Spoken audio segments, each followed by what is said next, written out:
Kami akan menggerakkan seluruh rakyat karena saya tidak mau lagi di tempat saya ada orang mengadu, Pak.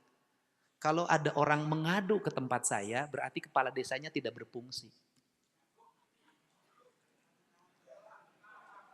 Kalau orang mengadu ke tempat saya, berarti camatnya tidak berfungsi. Kalau orang mengadu ke tempat saya, berarti bupati wali kotanya tidak berfungsi. Kenapa? Mengadunya sederhana kok. Butuh uang 1,5 juta, Pak, untuk ongkos ke rumah sakit bolak-balik.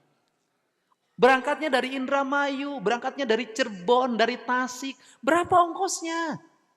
Saya bikin gerakan, Pak. Hari ini tadi sudah dipelopori. Namanya Poe Ibu, gerakan Sapoe Sarebu. Apa itu?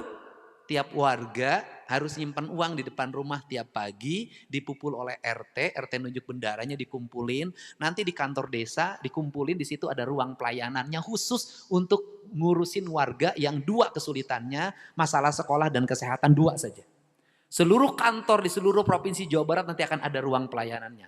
Para bupati akan punya ruang pelayanannya, para camat punya ruang pelayanannya. Saya yakin Jawa Barat nanti bukan kekurangan, nanti akan kekurangan orang mengadu karena seluruh pengaduannya sudah selesai di berbagai titik.